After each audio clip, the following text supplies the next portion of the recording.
versão brasileira, Álamo.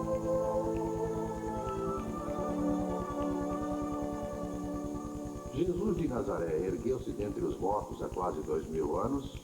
Essa é provavelmente uma das questões mais controvertidas da história da humanidade. Através dos séculos, o cristianismo cresceu, de um pequeno grupo de discípulos para uma das maiores forças religiosas do mundo. Hoje, a quarta parte da população do mundo, mais de 1 bilhão de pessoas, acredita que Jesus é o Filho de Deus. Contudo, existem os que insistem em que ele nunca existiu, que era um mito. E outros dizem que ele era um mestre ou profeta, mas não o Filho de Deus. Dúvidas como essas têm atravessado os séculos. Mas hoje, novas questões têm dominado a imaginação de milhões de pessoas comuns, assim como estudiosos e cientistas. E em 27 de agosto de 1978, a relíquia mais sagrada do mundo cristão foi exposta em Turim, Itália. É chamada de Santo Sudário. Os devotos afirmam que é o verdadeiro sudário do sepultamento de Cristo, e ele se tornou o centro de uma violenta controvérsia. Por quê? Quando é tirada uma fotografia do sudário, a indistinta imagem no tecido é de algum modo misteriosamente transformada na incrivelmente nítida imagem de um homem. E muitas pessoas acreditam que esse é o rosto de Jesus Cristo. O que é o sudário? Ele pode lançar luz sobre a constante busca da verdade pelo homem ou é apenas um elaborado embuste? Jesus realmente existiu? Era ele o esperado salvador dos judeus, que os profetas chamavam de Messias? Ele realizou milagres, como a Bíblia relata. E quanto aos 18 anos que faltam em sua vida, que a Bíblia não informa? O que aconteceu durante os chamados anos de silêncio? O sudário é autêntico? E se for, isso prova que Jesus ressuscitou dentre os mortos? Aqui podemos ver as ruínas dos alicerces. A Bíblia conta-nos também a história de Josué e os muros de Jericó. Deus instruiu Josué para que marchasse ao redor da cidade de Jericó por 6 dias.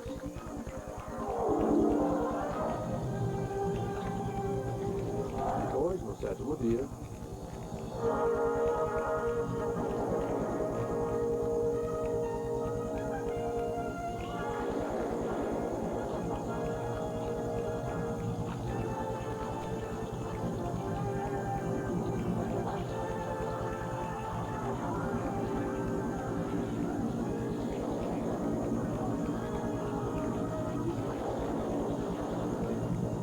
aqui, sob a antiga cidade de Jericó, cientistas descobriram os restos do muro. Mas a prova mais substancial descoberta até agora, para reforçar a Bíblia Sagrada, foi feita em 1947 por um pastor de cabras. Foi nos penhascos do leito do rio Qumran, perto do Mar Morto, onde um pastor de cabras procurava por um animal perdido. Mas o que ele encontrou foi um dos mais notáveis achados arqueológicos de todos os tempos.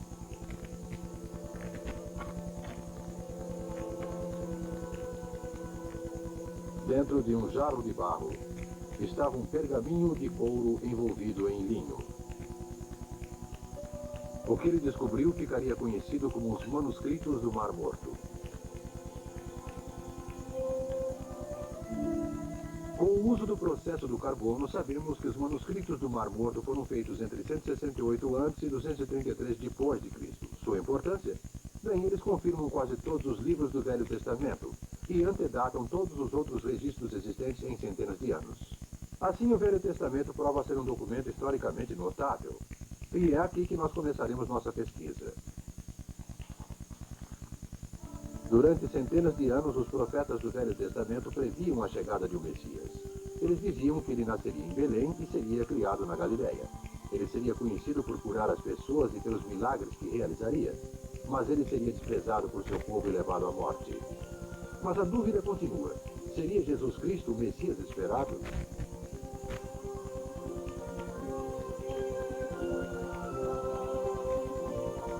Foi aqui em Belém, exatamente como fora profetizado 800 anos antes, que Jesus nasceu. Além disso, foi-nos contado que uma nova estrela foi vista no céu para anunciar o nascimento do Messias. E 3 sábios do Oriente a viram e seguiram-na até Belém. Pastores dos campos trouxeram seus rebanhos e vieram ver um bebê envolvido em fraldas, porque um anjo havia lhes dito que na cidade de Davi havia nascido um Salvador, que era o Messias.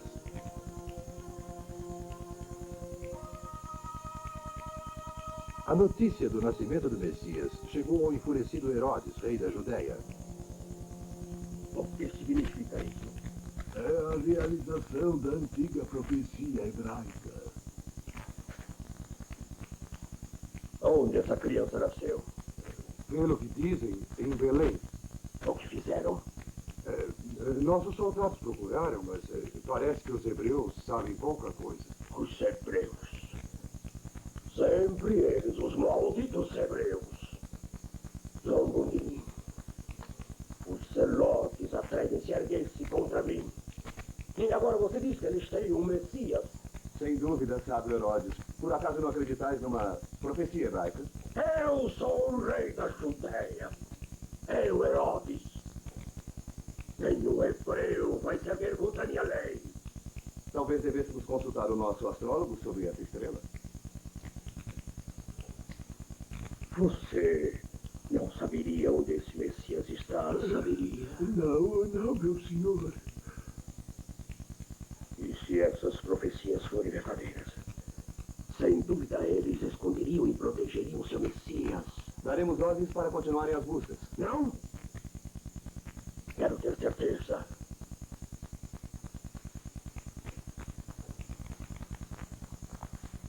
Há um jeito melhor. Mate a todos. Todos os meninos hebreus recém-nascidos. Mas, majestade, Até 2 anos de idade. Mas isso vai provocar a indignação de Está se opondo às minhas ordens. Eu sou rei. E nenhum hebreu contestará minha lei.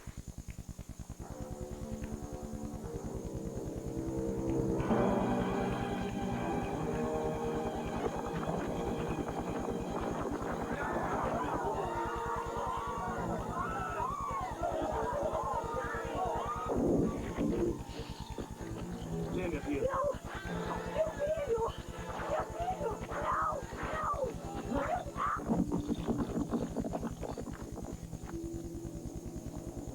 A estrela de Belém. Ela assinalou o nascimento de Cristo e provocou a morte de milhares de crianças inocentes. Ela existiu realmente?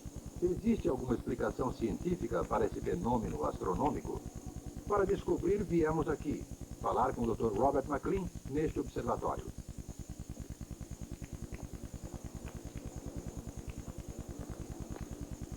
Bem, existem 3 teorias astronômicas que poderiam explicar a aparição da estrela de Belém. A primeira fala de um cometa ou bola de fogo. A estrela que apareceu brilhava tanto que fez subir todas as outras estrelas do céu. Ora, uma bola de fogo é um meteoro extremamente brilhante e quando ele cai na Terra ele se transforma num meteorito. Esse meteoro pode ter atingido a Terra? Isso mesmo. E se era uma bola de fogo, podemos ficar com a fascinante ideia de que a estrela de Belém pode estar enterrada na própria Terra. E a segunda possibilidade é uma nova, ou o aparecimento de uma nova estrela, onde nenhuma estrela tenha sido vista antes. Registros chineses antigos mostram que uma nova apareceu em abril do ano 4 a.C., na constelação da Águia. Mas a terceira e mais promissora possibilidade foi proposta por Johann Kepler em 1603.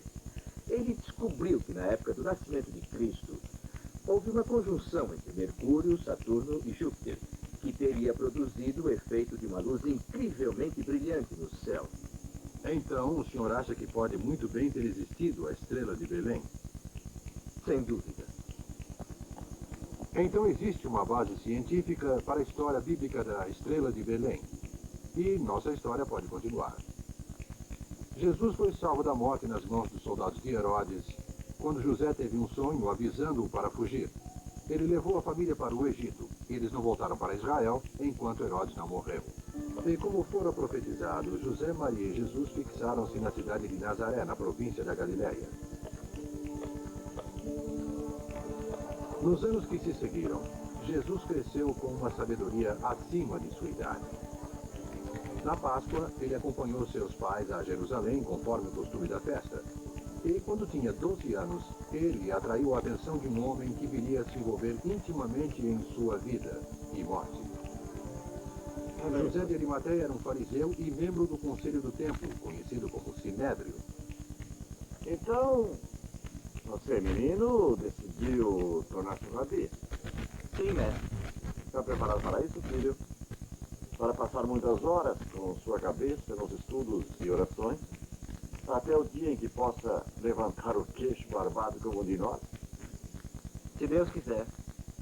Você fez perguntas profundas. Agora diga-nos, que tipo de professor você seria? Que tipo, mestre? Sim, há os que ensinam a religião com arrogância. Os que ensinam que devemos cumprir nosso dever para com Deus. Os que ensinam que devemos obedecer a Jeová sem medo. E os que ensinam o amor. Eu sei que tipo de professor quero ser. Diga-me, filho. O senhor conhece a história do pagão, que procurou um rabi e disse: eu quero me tornar um judeu, mas estou com pressa e tenho que me ensinar toda a lei, enquanto eu fico aqui em pé. O rabi mandou ele embora. Então o pagão procurou outro rabi e disse: eu quero me tornar um judeu, mas tenho que me ensinar toda a lei, enquanto eu fico aqui em pé. O segundo rabi disse: faça aos outros o que gostaria que fizessem a você. Isso é toda a lei. O resto é comentário. Quero ser como ele, mestre.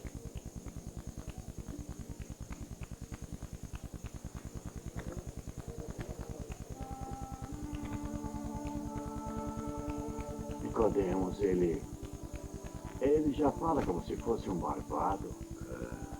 Filho. Filho, por que procedeu assim conosco? Seu pai e eu estávamos aflitos à sua procura. Por que estavam procurando por mim? Não sabem que devo me ocupar das coisas de meu pai?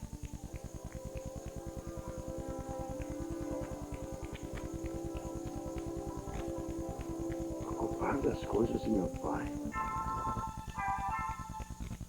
Já que o Novo Testamento foi escrito muitos anos após a morte de Jesus, existem certas lacunas na história de sua vida.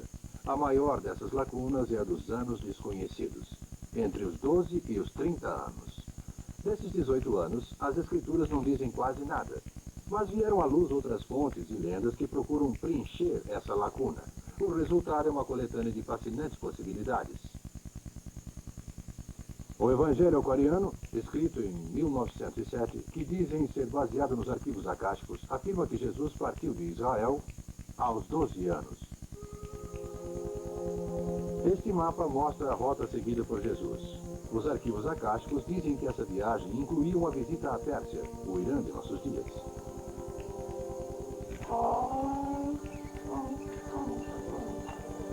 De acordo com o Evangelho Aquariano, foi aqui que Jesus parou para ver os magos que o haviam visitado em seu nascimento. Esse encontro foi um momento de grande santidade, e uma luz mais brilhante que a luz do dia envolveu os magos. Um acontecimento como esse é chamado uma transfiguração. Outra possibilidade surgiu de uma notável descoberta feita pelo explorador russo Nikolai Notovich no fim do século XIX. Num convento tibetano de lamas, Notovich ouviu falar do profeta Issa, que ensinou que todos os homens são iguais diante de Deus. Esses manuscritos antigos diziam que Issa, ou o Cristo, era uma criança divina, filha de pais pobres, que falava num Deus único e indivisível, e que ele partira de Jerusalém e juntara-se a uma caravana de mercadores que ia para a Índia. Aqui, ele procurou melhorar e aperfeiçoar-se na compreensão divina e estudar as leis dos profetas.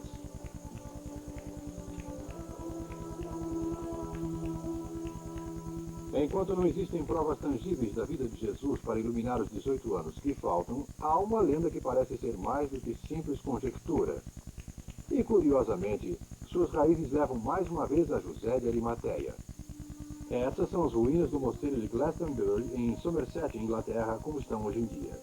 Sobre este mosteiro existe uma lenda grandemente aceita.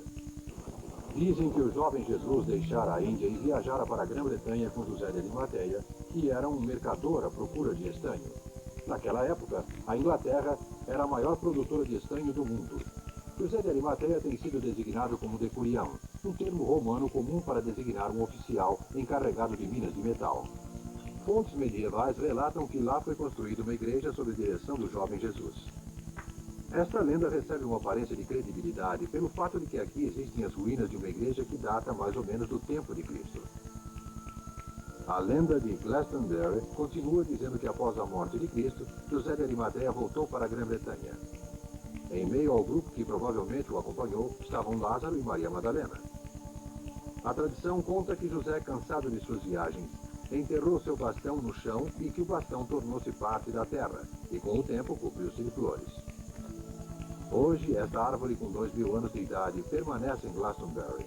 É o único espinheiro do hemisfério norte que tem flores na época do Natal. Dizem que José de Arimateia foi enterrado nesse local.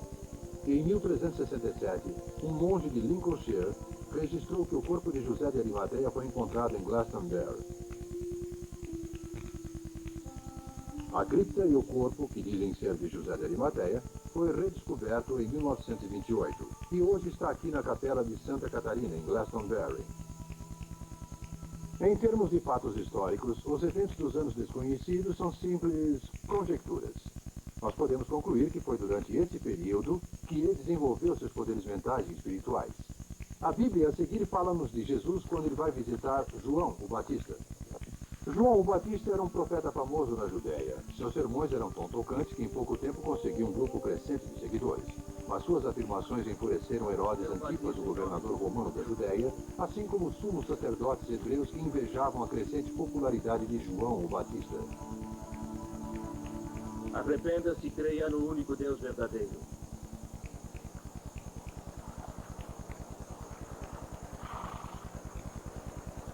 Arrependa-se e corrija sua vida. O que devemos fazer? O homem que tem 2 túnicas deve dar uma a quem não tem. O homem que tem o que comer deve dar uma parte a quem não tem.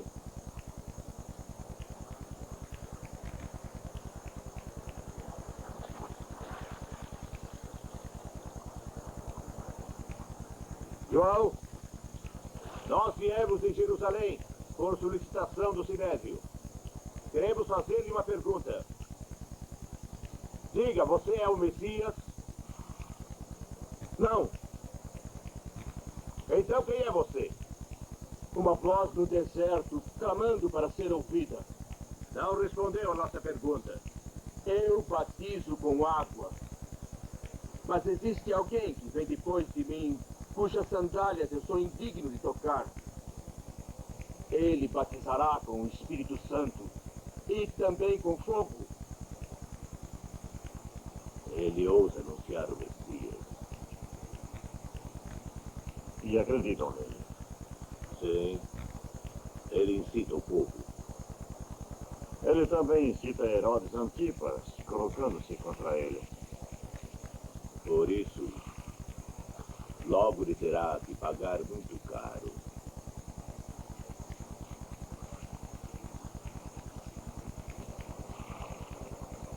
Arrependa-se e afaste seus pecados.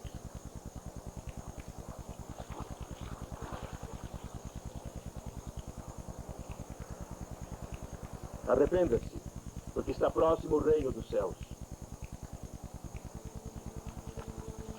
João, você pode me batizar?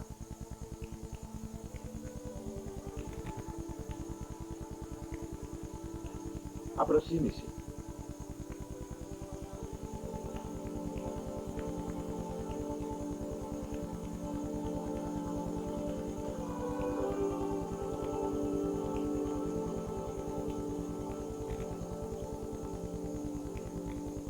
Eu deveria ser batizado por você. E é você que vem a mim. É assim que tem que ser. Para obedecer à vontade de Deus.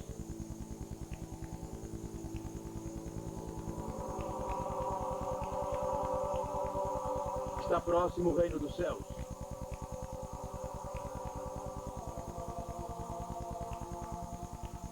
Você é o meu filho amado. E em você, eu me regozijo.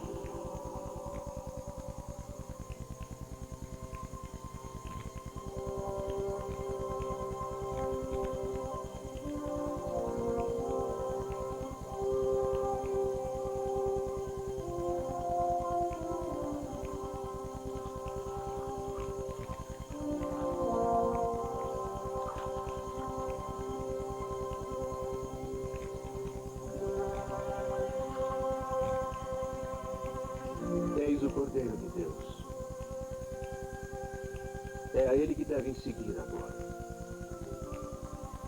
Minha missão está cumprida. Ele deve crescer. Enquanto eu diminuo. Logo após este encontro, João o Batista pagou o preço supremo por suas crenças quando o enfurecido Herodes Antipas mandou que o decapitassem. A seguir, Jesus foi para o deserto para 40 dias e 40 noites de orações.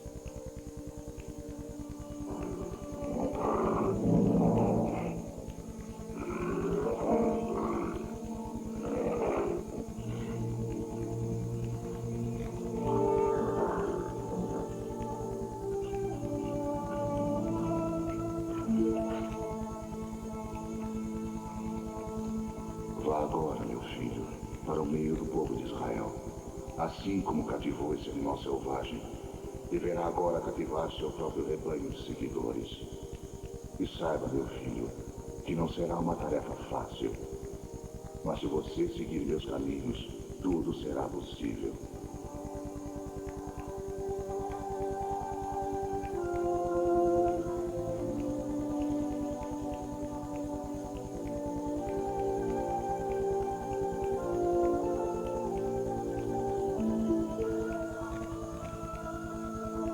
Cumprindo as ordens de Deus, Jesus veio para cá, para a sinagoga de Nazaré, onde ele viveu quando criança para começar seu ministério. Enquanto muitos olham, ele lê a profecia de Isaías. O Espírito do Senhor está sobre mim, porque o Senhor me ungiu. Ele me enviou para curar os quebrantados de coração, para proclamar a libertação dos cativos, para restaurar a vista aos cegos e para confortar os oprimidos, e para apregoar o ano aceitável do Senhor. Hoje, cumpriu-se a escritura que acabam de ouvir. A profecia da Escritura só pode ser cumprida com a chegada do Messias.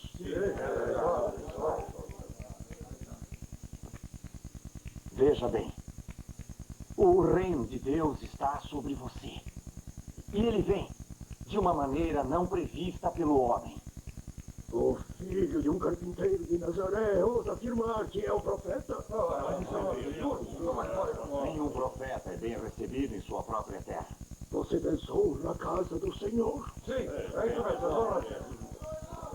Bem-aventurados aqueles que me aceitarem. Não pense que eu vim para revogar a lei ou os profetas. Eu vim para cumpri-los. Fora daqui! Fora daqui!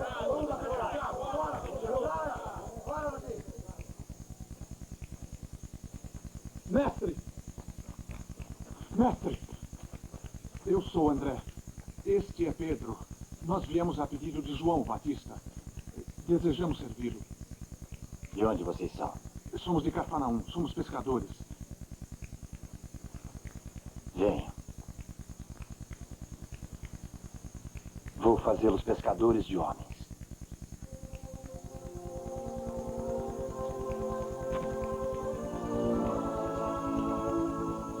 Observem as aves do céu. Elas não semeiam, não colhem e nem guardam em celeiros. Contudo, nosso Pai Celeste a sustenta. Ele sabe tudo o que elas ou vocês precisam. Busque. E a seu caminho de justiça. E tudo lhe será dado.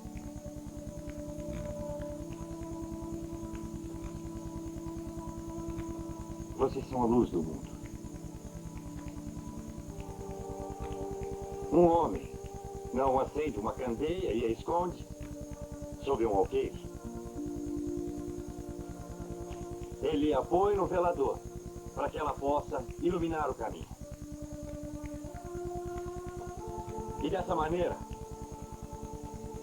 a sua luz deve brilhar para todos os homens. Bem-aventurados os pobres de espírito, porque deles é o reino dos céus. E Jesus foi para o meio do povo para espalhar a esperança e ensinar-lhes uma vida melhor, como Deus havia lhe dito para fazer. Bem-aventurados os que choram, porque eles serão consolados. Bem-aventurados os mansos, porque eles herdarão a terra. Ao cego, ele devolveu a visão.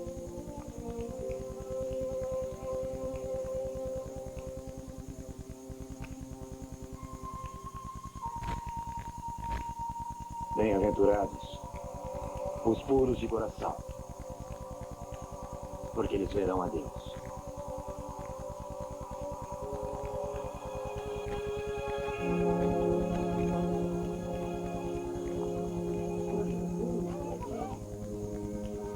Pode ajudar-me, por favor. E ele curou o doente.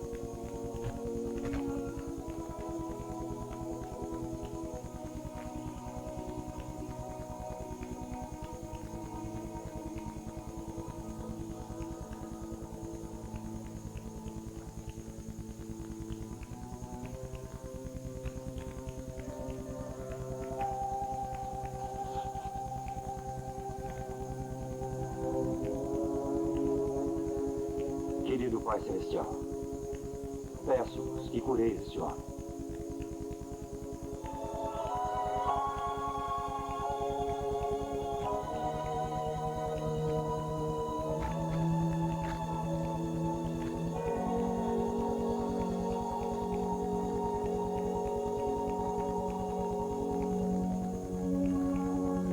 Se permanecer puro diante de Deus,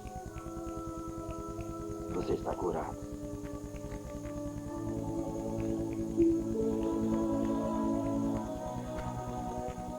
E ele ressuscitou o morto. Senhor, se o Senhor estivesse aqui, sei que meu irmão não teria morrido.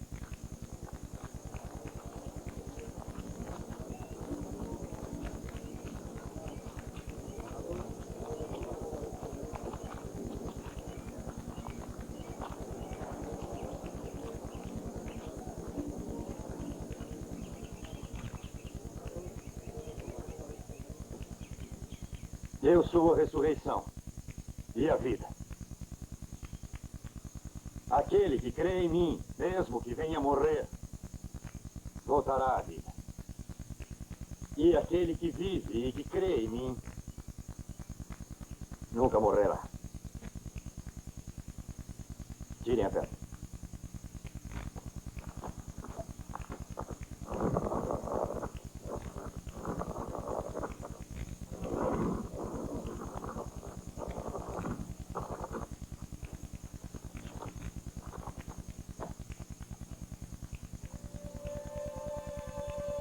Lázaro, venha.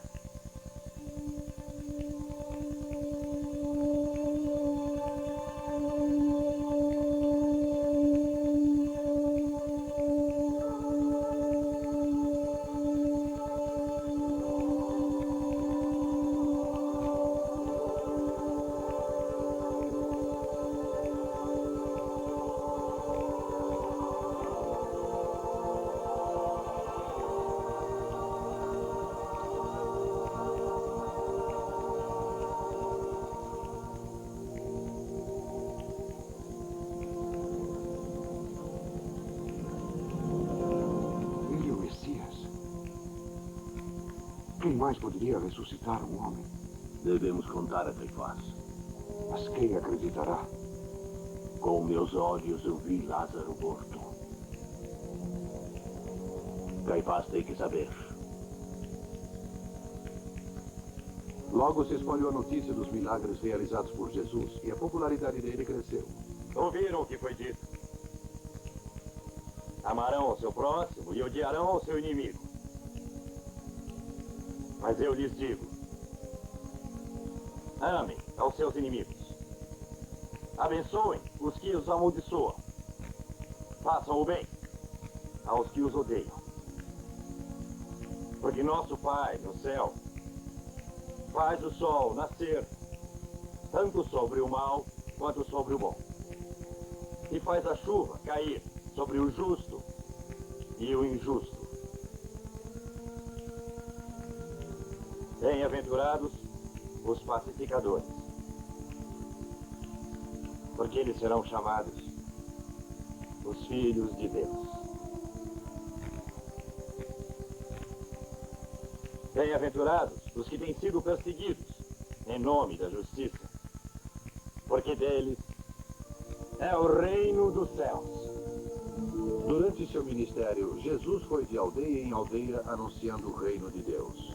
Numa dessas viagens, ele conheceu uma mulher que desempenharia um papel importante em sua vida. O nome dela era Maria Madalena. Ele está vindo! Aquele a quem chamam Jesus! Ele está vindo! O homem de Nazaré! Por favor, onde ele está? Acha que ele vai curar gente como você? Por favor. Por favor.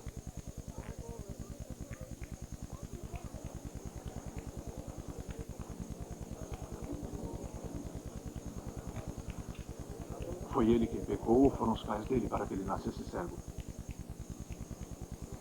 Não, esse homem não pecou. E seus pais também não. Ele é cego para que através dele se manifestem as obras de Deus. Jesus, filho de Davi, tenha piedade de mim. Sou cego desde que nasci. Veja, Caifás, ele continua reunindo multidões. Algumas pessoas pensam nele como Messias. Ordenei que todos que proclamassem isso fossem expulsos do templo.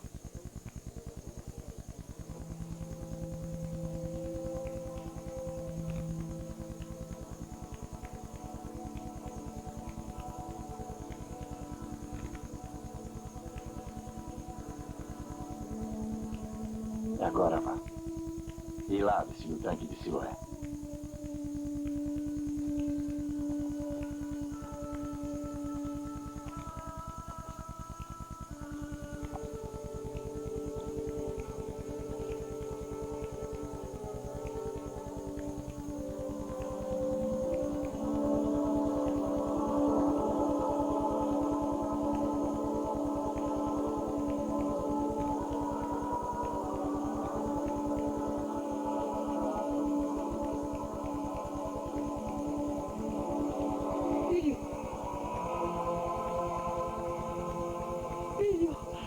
Mãe, eu posso ver. Eu posso ver. Meu filho.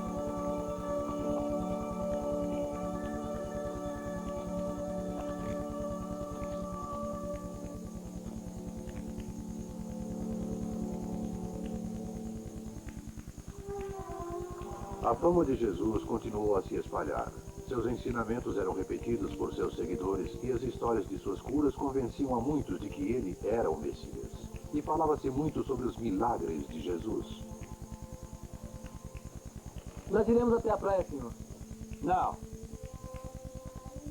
Os poderes de Deus me levarão até você. Jesus ensinou que a fé era um pré-requisito para os milagres. Ele prometeu que seus discípulos também poderiam fazer coisas maravilhosas, desde que não lhes faltasse a fé.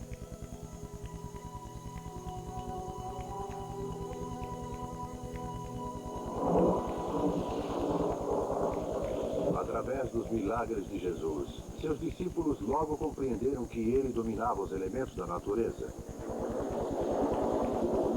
O barco está cheio d'água.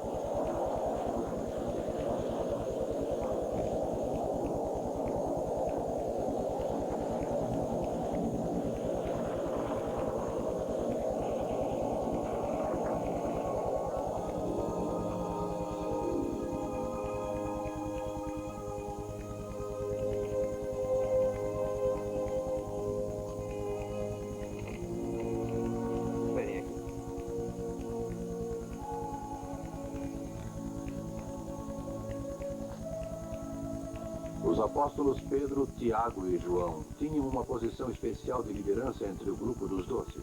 Frequentemente, Jesus levava-os com ele quando ia às colinas para orar.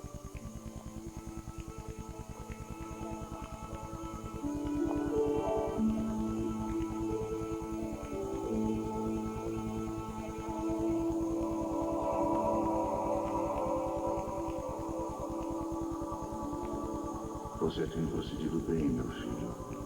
Você tem um exemplo para que todos sigam. Mas a sua grande missão está apenas começando. Agora você enfrentará a verdadeira aprovação. Tem que mostrar que através de mim, todos podem chegar à vida eterna e à perpétua salvação. Saiba, meu filho, que você sofrerá enormemente, pois o caminho do Senhor nem sempre é caminho fácil.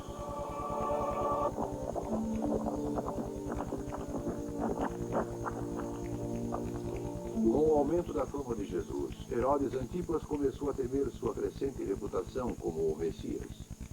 Mas, Majestade, eu assisti a tudo com os meus olhos. Impostura, mentira, invenção. Uma verdadeira charada, eu diria. Sim, senhor, pode ser. Acha que eu sou um idiota? Eu sou um pagão como você. É preciso ser histérico para acreditar nos milagres desse Deus judeu. E há alguns que dizem que esse Jesus é João, o Batista, que ressuscitou. Ele também era chamado Messias. Até os sacerdotes do templo temem. Na semana passada, o sumo sacerdote judeu, Caifás, exigiu que eu o prendesse por blasfêmia. Eles não têm autoridade na Galileia. Eles me fariam mandá-lo para a Judeia. Deixa Pôncio Pilatos crucificá-lo. Pilatos não mataria Jesus, nem pelos sacerdotes. Ele os despreza. E por traição. Não é verdade que Jesus abriga zelotes entre todos os seus seguidores? Sim. De fato. Pegamos um ainda hoje procurando abrigo junto a ele. Ótimo. Então ele trama contra Roma. Devo prendê-lo com essas acusações? Não, ainda não. Colocaremos isso nas mãos de Caifás. Herodes diz que concordará com o que decidiram fazer quanto a Jesus. Mas como vai ser? Seremos destruídos, todos nós, se isso continuar. Bem, o que decidimos? Nós precisamos agir contra ele. Esse Jesus de Nazaré realiza tantos milagres que o povo acreditará que ele é o Messias. Se permitirmos que esse homem continue, logo todas as pessoas irão segui-lo. Tibério César pensará que nós aprovamos e vai nos acusar de traição. Ele tem razão, tem razão. Os romanos destruirão o templo e tornarão pagãos a todos nós, assim como eles fizeram com outros povos. Não. Existe um outro meio. Deixar esse autodeclarado Messias morrer pelo povo. Não, Caifás, não. Por que toda a nação judaica deve sucumbir? A nação não vai sucumbir. Prestem atenção. Eu conheço esse homem. Não devem fazer mal a ele.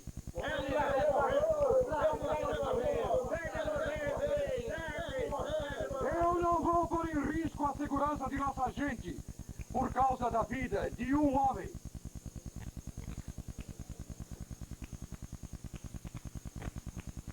Com certeza ele deve vir a Jerusalém na Páscoa.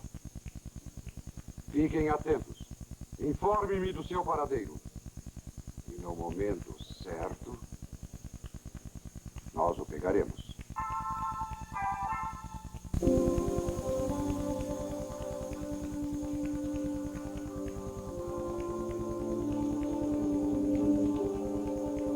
Senhor, precisamos ir a Jerusalém. A cidade toda o espera.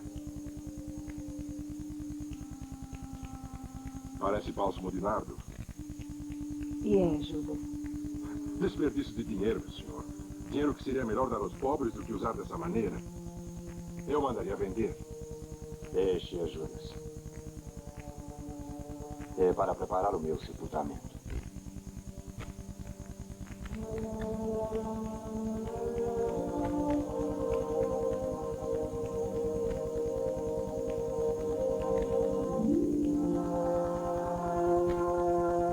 A chegada de Jesus foi anunciada pelo povo de Jerusalém. Estavam convencidos de que ele era o Messias e que os livraria da escravização romana.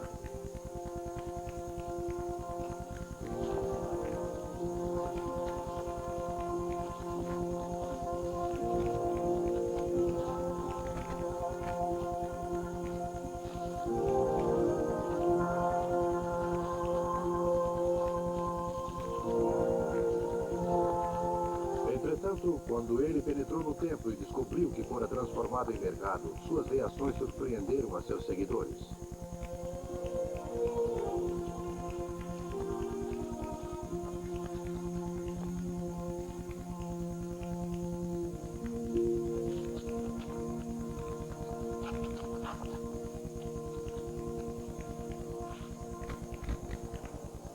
Não está escrito nas Escrituras que a minha casa será uma casa de orações para todo o povo.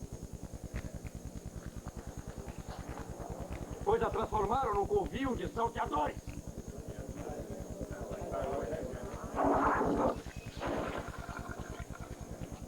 Guardem-se dos escribas que negligenciam a justiça e a clemência. Que tomam as economias das viúvas e depois fazem grandes orações só para manter as aparências.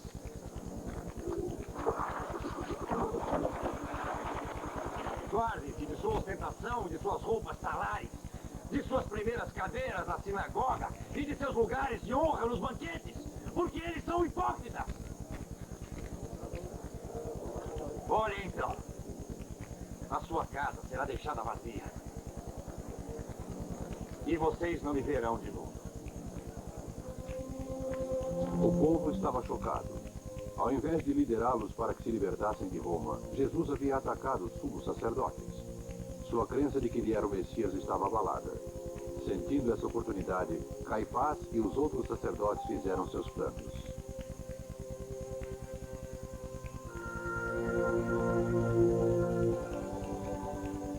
Era a primeira noite da Páscoa e os apóstolos reuniram-se com Jesus para a ceia. Mas no ar havia um sentimento de medo e apreensão, porque os discípulos sabiam que as atitudes de Jesus no templo haviam selado seu destino. O que eles não sabiam era que um dentre eles, cuja fé havia vacilado, fora influenciado por Caifás e, atraído por promessa de dinheiro, aceitara tornar-se um traidor. Tenho desejado ansiosamente passar esta Páscoa com vocês, antes que meu sofrimento comece.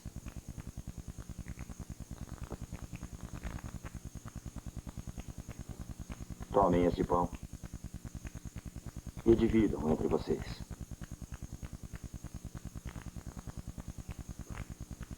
É o meu corpo, que é dado por vocês. Comam em minha memória.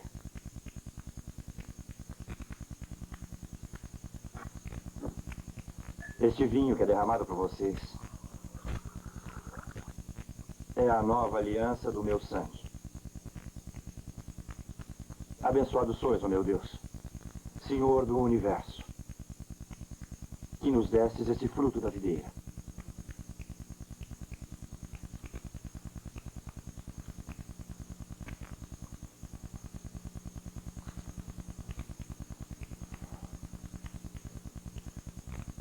Meus irmãos,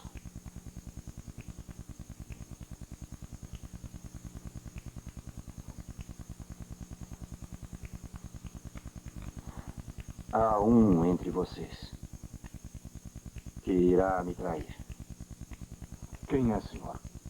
Entre nós, senhor. Senhor, quem é? Aquele que divide comigo o alimento do meu prato.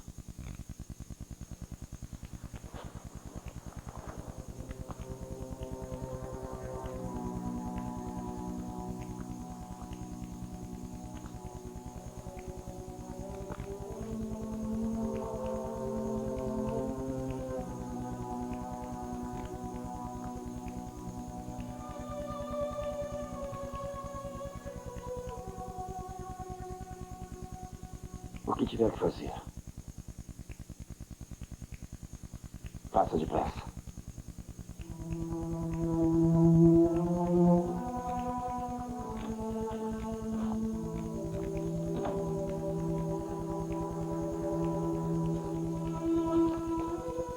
Mais tarde naquela noite, Jesus e alguns discípulos foram a um jardim chamado Getsemane, no Monte das Oliveiras.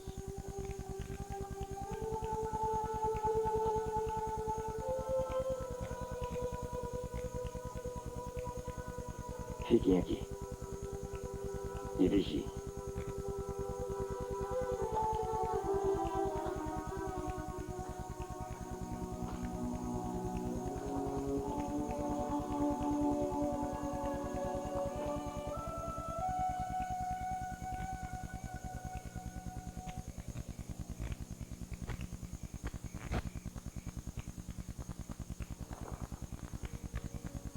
Oh, Pai, se for possível, afastai de mim esse cálice.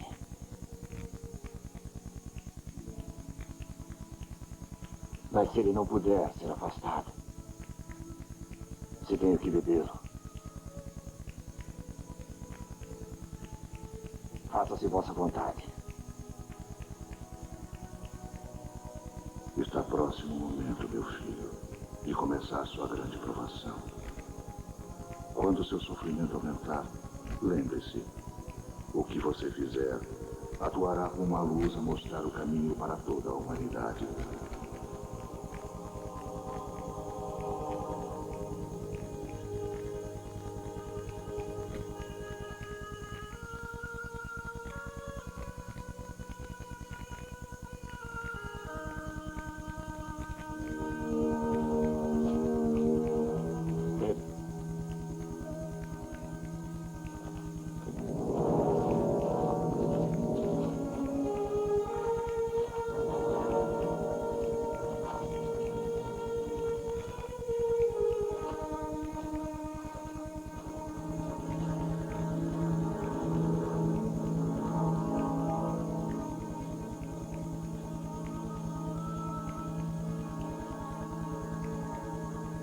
Mestre.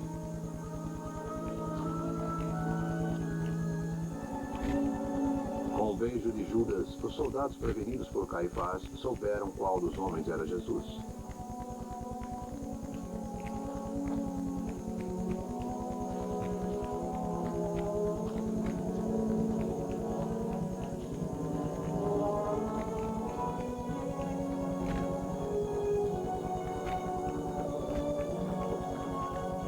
Mas qual é o crime desse homem para que vocês venham até aqui me acordar? Ele subverteu a crença de nosso povo em nosso Deus e nas leis de Moisés.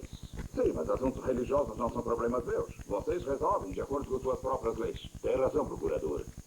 Mas sob a lei romana, só o senhor pode pronunciar a sentença de morte. Morte? Por quê? Não é um problema religioso? Procurador, se ele não fosse um criminoso, não incomodaríamos o senhor. Mas ele se opôs ao pagamento dos tributos a César e chama-se a si mesmo de Messias. Um rei. Um rei?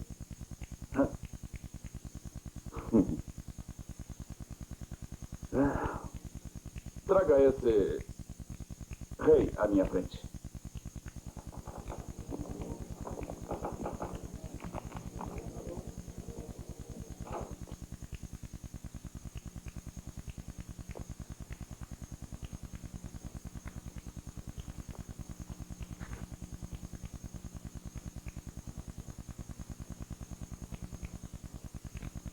Rei dos judeus?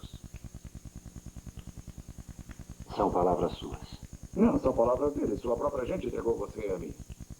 Mas foi o senhor quem me chamou de rei.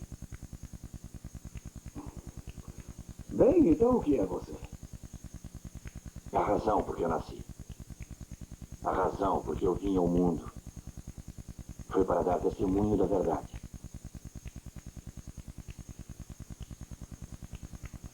Eu não vejo crime algum neste homem. Mas esse homem é uma ameaça à autoridade de Roma. No interesse da justiça, Caifás, certo? Por que não deixamos o seu próprio povo decidir? Não existe um costume pelo qual eu posso soltar um prisioneiro por ocasião da Páscoa como um ato de clemência? Sim, procurador. E eu não condenei por assassinato um dos seus zelotes? Barabás. Barrabás, sim. Muito bem. Darei a eles a escolha. O Messias ou um assassino? Hã? Então a decisão será deles, não minha. Traga a Barrabás até aqui.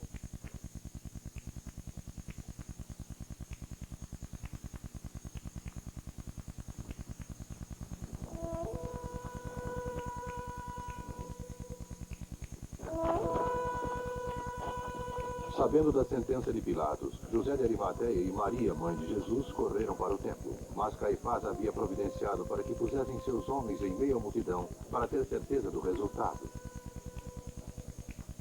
Eu decidi, em honra do nosso costume de Páscoa, libertar um desses 2 prisioneiros como um ato de clemência romana.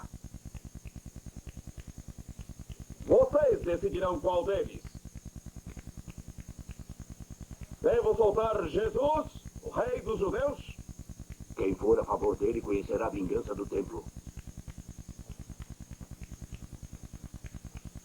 Ou devo soltar Barrabás, culpado de assassinato?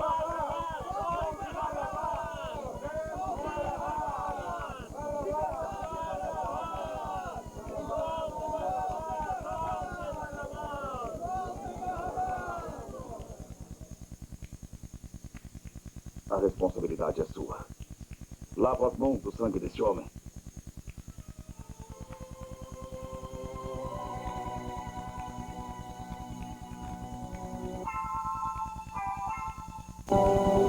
Embora os romanos não tivessem o interesse real na crucificação de Jesus, os soldados divertiram-se muito torturando o assim chamado Messias.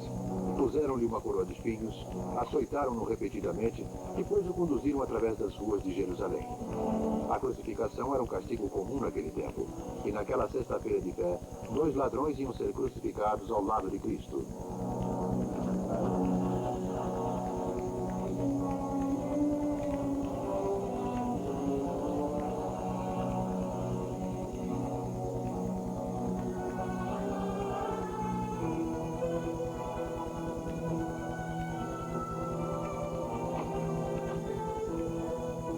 Levante-se daí!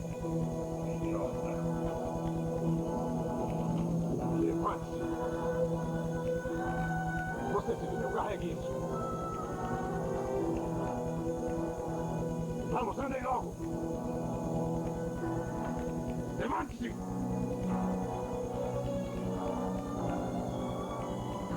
Vamos em frente! Vamos!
Em circunstâncias normais, os homens eram amarrados à cruz, como no caso dos 2 ladrões. Mas os romanos pregaram Jesus à sua cruz para humilhar mais o rei dos judeus.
sexta-feira de manhã, às 9 horas, o segundo dia da Páscoa, Jesus foi crucificado.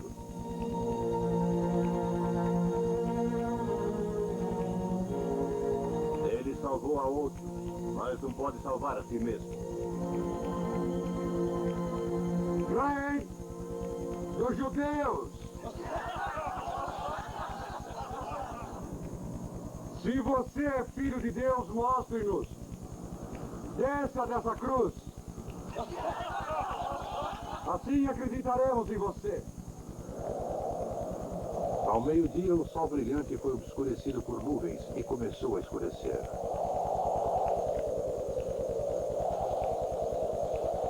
Olhe o céu.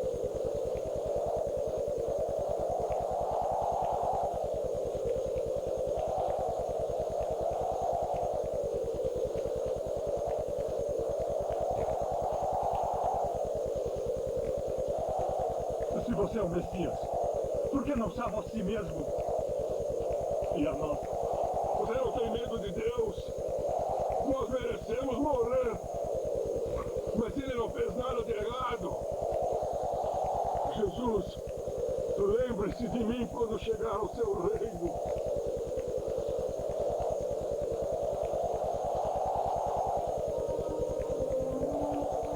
Hoje, você e eu estaremos juntos no paraíso.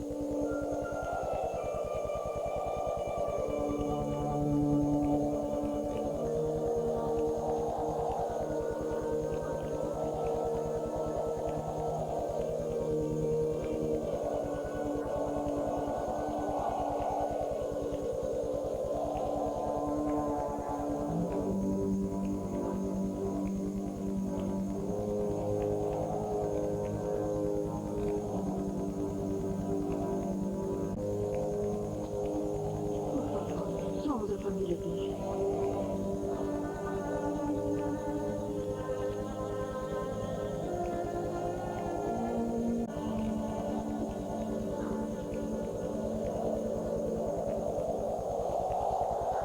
Mulher, eis aí o seu filho.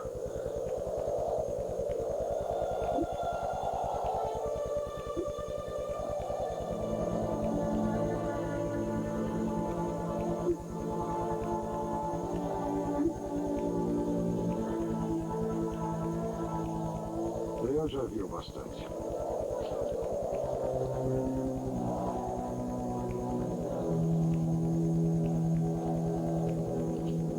Rei dos judeus.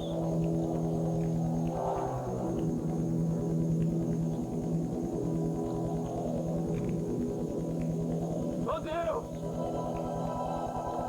Meu Deus!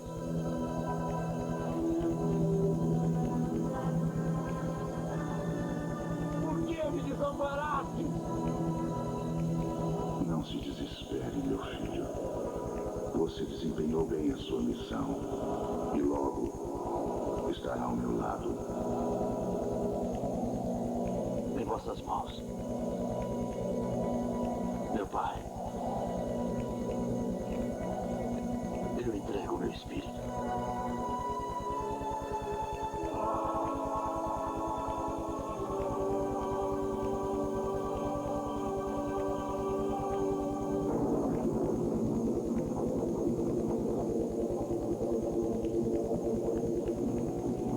Vou assegurar que morreu.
Era quase o pôr do sol quando José de Arimateia e Nicodemos voltaram com um sudário no qual envolveram o corpo de Jesus para o enterro. Como a lei hebraica proíbe sepultamentos após o pôr do sol, aos sábados, José teve que trabalhar com rapidez.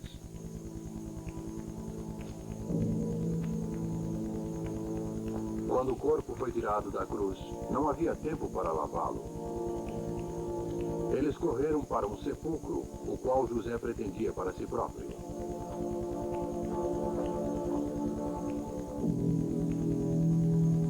O corpo foi então preparado de acordo com o costume hebreu. O sudário e o corpo foram tratados com óleos e aromas, e um pano foi enrolado no rosto de Jesus. Depois, o corpo inteiro foi coberto pelo sudário.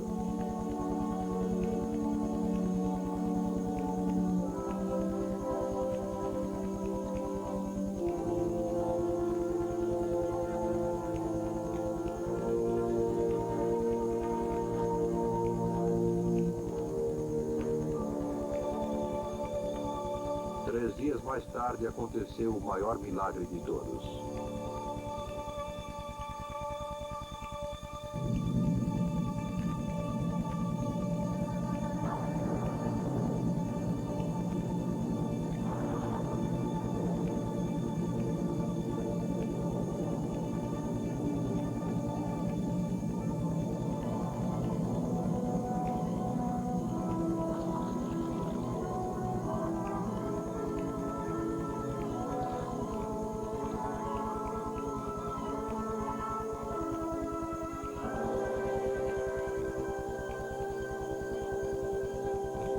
A Bíblia conta que Jesus apareceu a seus discípulos após a ressurreição. O primeiro aparecimento deu-se na noite daquele domingo, mas Tomé, um dos 12, não estava presente.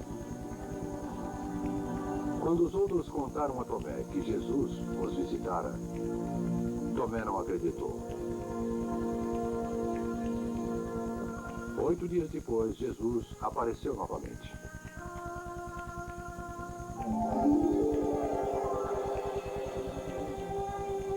Para o cético Tomé, ele mostrou as marcas dos pregos em seus pulsos.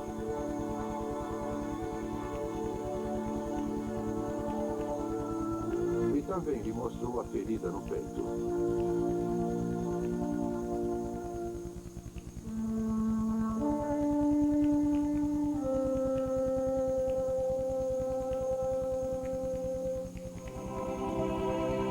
Como você viu, você acredita. Benditos aqueles que não viram e acreditam. A história de Jesus segundo a Bíblia. Jesus manifestou-se pela terceira vez a seus discípulos no Mar da Galileia. Mas outras fontes afirmam que ele apareceu mais tarde em muitos outros lugares. Alguma documentação a esse respeito é encontrada no livro de Mórmon, 3º Nefe, capítulo 15, versículo 21. A Igreja de Jesus Cristo dos Santos dos Últimos Dias acredita que os índios americanos são descendentes das tribos perdidas de Israel e que Jesus apareceu dizendo: Eu disse de vocês, eu tenho outras ovelhas, que não são desse rebanho. E elas também ouvirão a minha voz. E haverá um só pastor e um só rebanho. Jesus visitou o Novo Mundo? Esta cabeça de jade de Quetzalcoatl, uma divindade asteca, tem uma incrível semelhança com a imagem de Jesus no sudário de Turim. Tribos indígenas tanto da América do Norte como do Sul referem-se em seu folclore a um deus branco, de barba, que os visitou anos antes da conhecida chegada do homem branco à América. Os índios algonquinos contam a história do pálido, cujo nome repetem o melhor que podem, Xizos, e deram a esse nome a Aurora. Uma tribo de Navajos fala de um médico que os visitou e falava do Deus único, e cujo nome era Yahová. Há muitas outras histórias sobre um homem branco de barba, sempre vestindo um manto, curando e ensinando. Histórias semelhantes vêm da Índia, Japão e Inglaterra. São histórias muito contadas para serem ignoradas. Parece haver poucas dúvidas de que Jesus existiu, que ele não era um mito. E quanto à crucificação? Há alguma prova física para consubstanciar a Bíblia na morte de Jesus? Ele morreu na cruz? Uma lança atravessou seu coração? E que provas tangíveis poderiam existir para a ressurreição de Jesus? As respostas para todas essas perguntas podem ter se perdido para sempre no tempo, com exceção de uma coisa. A prova única. O Sudário de Turim.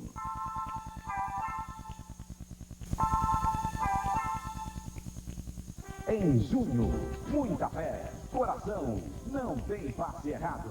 O canal da Copa vai deitar e rolar. Luciano do Vale, com a mais completa e mais premiada equipe de esportes da TV, não perde um só lance. Vai trazer todas as jogadas dentro e fora do campo. Tudo de primeira para você. Itália 90. Uma super cobertura do canal da Copa. Entrevistas, comentários, boletins, debates e todos os jogos ao vivo. Itália 90. O Brasil rumo ao Tetra. Em junho, só vai dar Bandeirantes.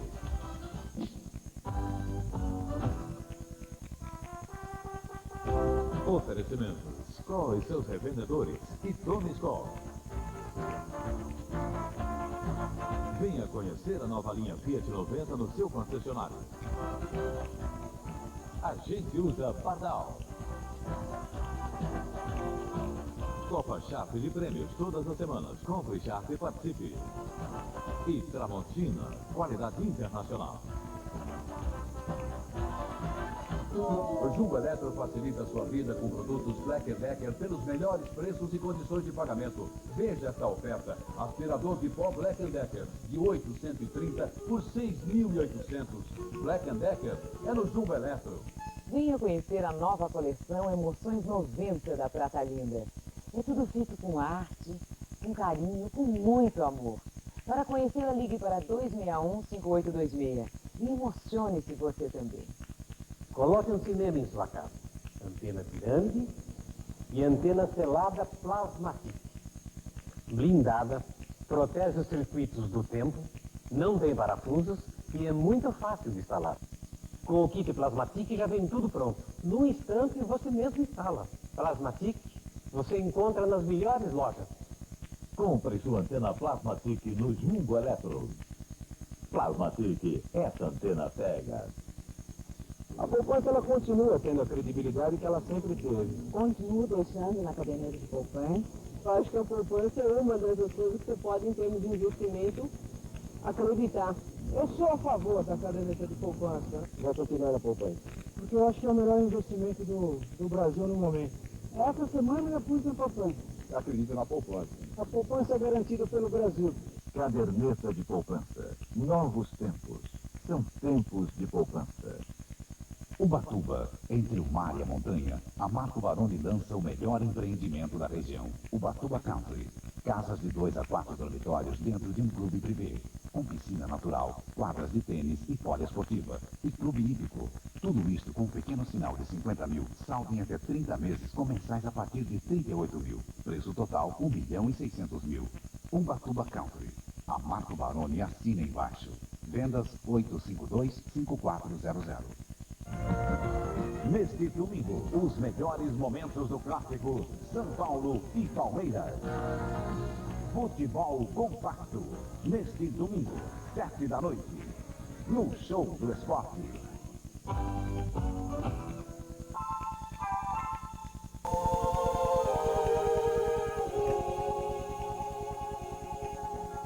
A história moderna do Sudário começa neste pequeno sótão de Secondo Pia, um advogado e hábil fotógrafo amador. Ele foi convidado pelos padres da igreja a tirar a primeira fotografia do Sudário. O que ele estava para ver era o mais incrível e embaraçoso retrato da história da fotografia. Ao invés de um negativo aparecer em sua chapa, a imagem inacreditável era um positivo. Isso significava que a imagem no Sudário tinha as qualidades de um negativo fotográfico.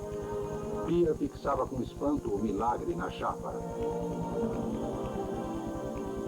Poderia essa foto, tirada por Secondo Pia há 80 anos, ser realmente uma foto de Jesus? Ou é só uma elaborada impostura? Para descobrir, temos que recuar e seguir a história conhecida do Sudário. A história registra que por volta do ano 38, um sudário que continha o que se acreditava ser a imagem de Cristo foi descoberto em Edessa, Turquia. Essa relíquia incomum veio a ser chamada de Mandilion.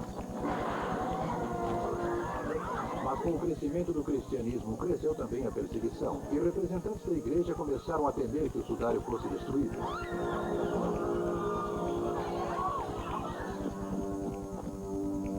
Por isso, representantes eclesiásticos esconderam-no num muro.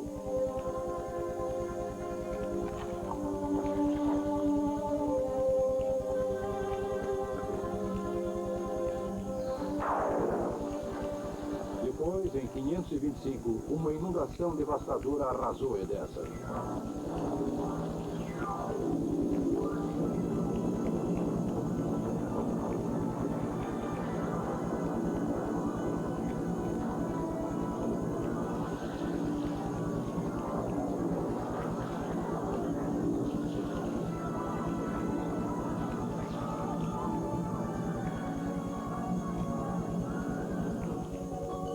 De Constantinopla foram mandados homens para consertar os muros da cidade. E o sudário foi redescoberto. Em seguida, o Mandilion foi levado a Constantinopla, onde era exibido periodicamente. Os historiadores acham que foi nesse período que ele foi pela primeira vez desdobrado, revelando todo o sudário. Ele permaneceu em Constantinopla até o início de um dos mais sangrentos períodos da história do mundo. No século XI, os cristãos europeus pegaram em armas e foram à guerra para dominar a Terra Santa dos muçulmanos. Essa Guerra Santa foi conhecida como Cruzadas. Em 1204, Constantinopla foi tomada. Os cruzados saquearam a cidade. Acredita-se que essa foi a primeira vez em que os ocidentais viram o sudário. Supõe-se que tenha sido levado de volta para a Europa, onde caiu em poder da família Charles, que pela primeira vez o exibiu em 1357. A primeira prova documentada do sudário veio à luz em 1398, quando um bispo francês escreveu uma carta de protesto para o Papa Clemente VII. Ao que parece, fora planejada uma exibição pública do sudário em Lille, França. Com o avanço do cristianismo, a Europa foi inundada por falsas relíquias, uma prática que tivera seu florescimento na Idade Média. Preocupado com isso, o bispo de Troyes havia marcado o sudário, uma fraude pintada. No entanto, o sudário foi vendido ao Duque de Savoia em 1452, e em 11 de junho de 1512 ele foi posto em Saint-Chapelle, em Chambray. Mas em 1572 irrompeu um incêndio ameaçando destruir o sudário.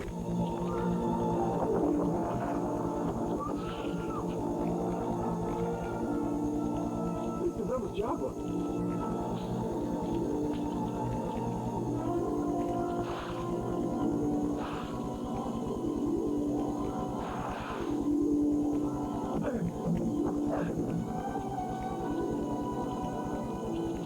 Milagrosamente, o sudário escapou à destruição, mas a prata derretida de sua caixa queimou tanto o tecido nas beiradas que em certos lugares as freiras tiveram que costurá-lo. Em 1578, o sudário foi levado para Turim, na Itália, e mais tarde colocado num santuário especial desenhado por Guarino Guarini, na Catedral de São João Batista. Tem permanecido lá desde então.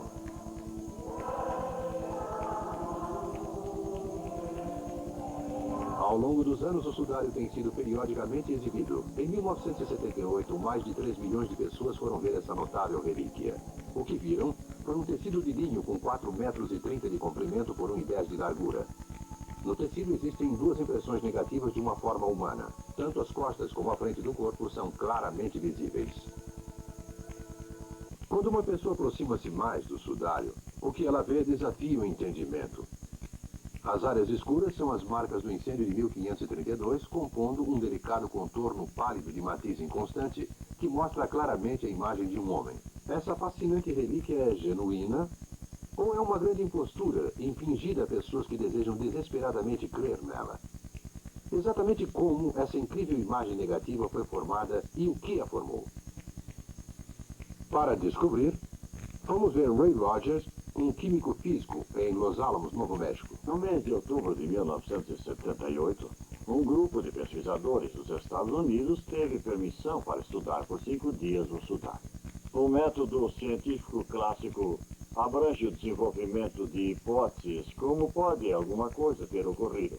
e o teste dessas hipóteses contra profundas observações. Uma quantidade de coisas pode ser estudada no sudário antes que o próprio sudário seja observado. Há 4 hipóteses principais relativas ao aparecimento da imagem no sudário. A primeira delas, levantada pelo bispo Henry Pateia em 1357, é de que o sudário é uma pintura. A segunda é de que a imagem foi produzida pelo contato direto do tecido com o corpo, ou estátua, alguma coisa desse tipo, que estava recoberto por uma substância. A terceira é de que vapores e produtos líquidos de um corpo em decomposição foram absorvidos ou reagiram com o tecido. E a quarta é de que a imagem é o resultado de algum tipo de fenômeno de aquecimento ou queimação. Ora, você pode observar, com relação à hipótese da pintura, que a área aquecida queimada pelo incêndio em 1532 não causou nenhuma mudança na cor ou na densidade tonal da imagem na área que foi chamuscada. Jogaram água sobre o sudário quando estava sendo destruído em 1532 para apagar o fogo. A água migrou através do tecido e nada na imagem modificou com a água. Isso quer dizer que, quimicamente, não pode haver ou não se pode presumir que haja nenhum dos tipos de pigmentos, veículos ou meios de pintura que estivessem à disposição de um falsário antes de 1350 e nada que pudesse ser solúvel em água foi produzido ou usado. Esses critérios são quase todos aqueles em que podemos pensar quanto a que poderia ser usado num processo de pintura. Agora, quanto à hipótese do vapor provocar a imagem em questão, pode-se ver que a imagem é o resultado de muitos pequeninos pontos individuais de cor. Eles não estão ligados. Se uma substância derretesse ou se infiltrasse no tecido por fluxo capilar, a cor seria contínua. Os pontos estariam todos em contato um com o outro. Esse não é o caso. Estranhamente, a única hipótese que nos resta no momento ou que é mais plausível no momento, é de que a imagem poderia ser o resultado de algum tipo de fenômeno de aquecimento ou queimação. Ray Rogers disse-nos que achava que a imagem fora formada por algum fenômeno de aquecimento ou queimação. Para mais informações, vamos ver o escritor e jornalista britânico Geoffrey Ash. O que se pode dizer é que o corpo de Cristo poderia ter formado essa imagem se alguma coisa extraordinária tivesse acontecido a ele, como, por exemplo, a liberação repentina de radiação produzindo um efeito de queimadura no tecido. Ora, é claro que isso não ocorre com corpos humanos no curso natural dos acontecimentos. Mas, de acordo com a doutrina cristã, é claro, alguma coisa extraordinária aconteceu a esse corpo em particular. Por algum processo que não podemos compreender, ele voltou à vida, ele ressuscitou. Assim, talvez essa mudança milagrosa possa ter liberado uma explosão de radiação que marcou o tecido. Mas aqui estamos entrando em um campo onde a ciência deve permanecer em silêncio. Só podemos dizer, com base em minhas experiências, que o sudário só seria como é se tivesse envolvido um corpo humano ao qual alguma coisa extraordinária aconteceu. Assim, de acordo com o Sr. Ash, o evento da ressurreição oferece uma explicação lógica para o aparecimento da imagem. Mas é esse o sudário com que Jesus foi enterrado? Afinal, milhares de pessoas foram crucificadas naquela época na região de Jerusalém. Há algum meio de provar que essa é a imagem de Jesus Cristo? Para descobrir, viajamos até Scotland Yard para falar com o professor James Cameron. Como patologista forense, ele usa seu conhecimento do corpo humano para examinar cadáveres e ajudar os detetives a solucionar crimes. Pedimos a ele que examinasse o sudário. Professor, o senhor disse ter encontrado provas de que o corpo foi açoitado. Como o senhor sabe?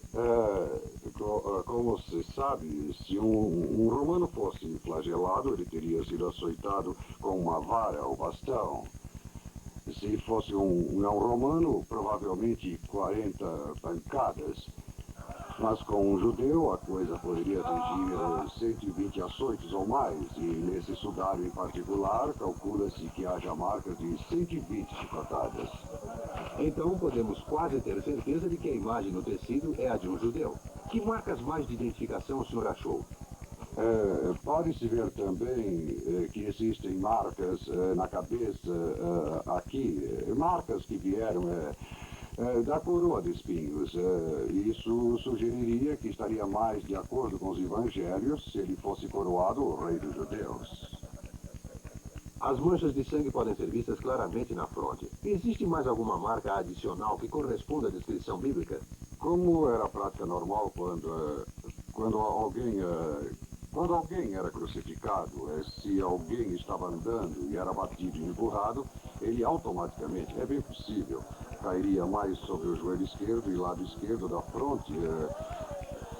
É surpreendente que se possa ver que há uma esfoladura no lado esquerdo da fronte, um inchaço na face esquerda, esmagamento no lábio superior direito, existe também uma esfoladura no joelho esquerdo, e tudo isso pode ser visto na imagem do sudário. Bem, isso confirma o relato bíblico que diz que Jesus caiu quando carregava o madeiro e os soldados obrigaram um sirineu chamado Simão a ajudá-lo a carregar até o Calvário. Que evidências o senhor encontrou relativas à crucificação propriamente?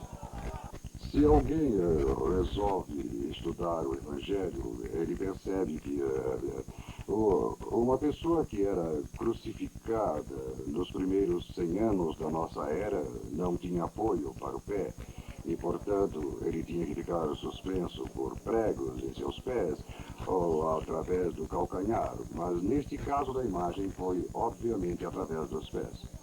E as mãos dele? Nesta imagem em particular, mais do que através das palmas das mãos, muitos artistas pintaram. Foi através dos pulsos, mas é preciso lembrar que durante muito tempo no passado consideravam-se os pulsos como parte das mãos. Assim, se o prego estivesse no meio da mão e o corpo estivesse suspenso pelas mãos, teríamos muito menos ligamentos entre essas juntas. Entre os dedos e o prego rapidamente acabaria escapando. Mas se o prego estivesse no pulso, há ossos, e muitos ossos nos pulsos, e ele teria que passar através de toda a mão, e isso seria impossível. Assim, em todos os casos, o açoite, a coroa de espinhos, feridas por carregar a cruz e as marcas nos pés e pulsos, em todos os casos, a pessoa que esteve envolvida nesse sudário tem marcas que batem perfeitamente com as que a Bíblia diz terem acontecido com Jesus. Professor Cameron, o senhor acredita que o sudário é autêntico? Eu não acredito que alguém, na época em que remonta o encontro deste tecido e o início do século XIV, que existisse alguém com o suficiente conhecimento de técnica anatômica, fotográfica, pintura ou habilidade de falsificação para ser capaz de falsificar este sudário, e que isso tivesse aguentado até hoje. Portanto, sabemos que o sudário cientificamente encontrava-se em Jerusalém no primeiro século de nossa era. E nós sabemos que a imagem deve ter sido gerada no sudário por alguma fonte incrível de energia, como a que pode ter sido liberada pela ressurreição. E agora nós vimos provas judiciais que mostram que cada marca no corpo retratado no sudário corresponde em todos os detalhes ao relato bíblico do sofrimento e crucificação de Jesus. A ciência moderna continua a nos dar fotos mais e mais claras do sudário de Turim. Em 1976, usando a técnica de acentuação de imagem por computador, dois cientistas, John Jackson e Eric Jumper, descobriram que a densidade da imagem no sudário varia de intensidade em relação direta à sua distância do corpo. Este é o resultado da experiência deles, uma imagem tridimensional do corpo dentro do sudário. E esta é a face tridimensional do sudário criada pelo fotógrafo britânico Leo Vala. Combinadas, temos uma imagem incrivelmente clara do homem enterrado no sudário. Uma imagem que muitos acreditam ser a do homem conhecido como Jesus. O sudário de Turim é uma incrível ajuda para nós na busca da verdade histórica de Jesus. E à medida que o conhecimento aumenta, o mundo da ciência promete mais descobertas espantosas de dentro das fibras deste incrível tecido. Mas o sudário é apenas um aspecto da história de Jesus. Não devemos nunca esquecer a essência do próprio homem. Temos seus ensinamentos, sua cura dos doentes, seu ressuscitar de mortos, seus milagres e seu sacrifício final por amor ao homem. Jesus foi tudo isso e mais. Suas palavras e seus atos têm sido um exemplo para milhões de pessoas há quase 2000 anos.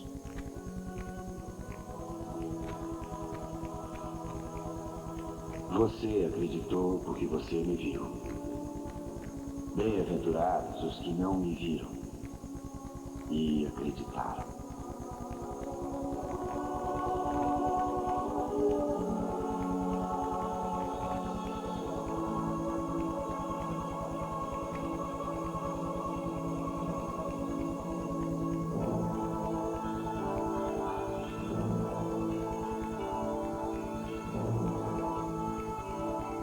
Bandeirantes, Nova Sem Parar. ZY